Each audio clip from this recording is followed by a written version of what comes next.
Ito ang grafted chico. 2 grafted chico. 3, 4, and 5 chicos. Ito naman ang grafted duhat. Ito yung grafted kamagong, or ang prutas nito is called mabolo. Yan. Nung nandito kami last time, kumain kami ng atis. Tapos yung buto, tinapon namin. Ayan na siya, oh. Tumubo na. Atis. Marami yan eh. Meron pa dito. Yan. Meron pa dito.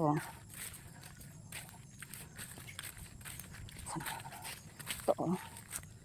Yan, oh. Daming punla. Yan. Atis. Yan yung tinapon na buto. Pinagkainan. Ito pa. Na-transplant na lang. Ito pa, oh. Dami, oh. Atis siya ngayon. Oh, ito marami, tumpak-tumpak na. Ay, sana mabuhay kayo. Dami yung atis. Oh. Ito pa, oh.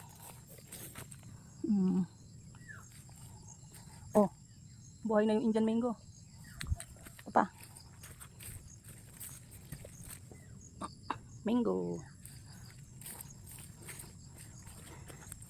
Ito pa, atis, oh. Oh, atis.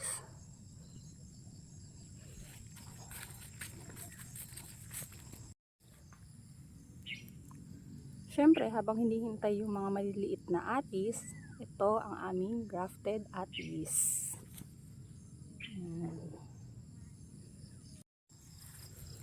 Ito yung mga Indian mangoes. Kalamansi. Mangga ulit. Tapos may kalamansi. Tapos may mangga ulit. You know. Nabuhay na yung malunggay. Meron pa dito mangga eh. Sana. Yun. Ito. Liit. Actually meron kami malaki ng mangga. Ito yung unang-una naming tinanim na mangga. Mga 1 year old na siguro to. Laki na oh. Manggang kalabaw yan. Ito naman yung grafted sweet tamarind. Yan. Sweet tamarind. Siyempre hindi tayo uuwing luhaan ngayon. Meron tayong 3 puso. Pwede na yan. Adobo or gata. Tapos merong latundan. Ito pa. Oh. Mahihinog na. Pahihinugin na lang. Ito yung mga ginagamit naming fertilizer. Bale mga kitchen waste yan. Yung mga pinagbalatan ng gulay, mga prutas, yan. Nilalagay namin dyan. Bale parang pang compost. Tapos ito naman, ano yung mga hasang ng isda. Bale, tapos nilagyan lang yan siya ng ano, ng molasses. Yan, i-ferment siya. Yan na yung gagawing fertilizer. Organic fertilizer. Uy, pwede nang ilipat yung avocado. Laki na oh. Ito pa oh. Itong dami namang ano nito. Usbong.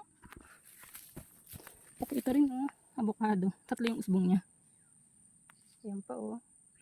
Daming avocado. Avocado.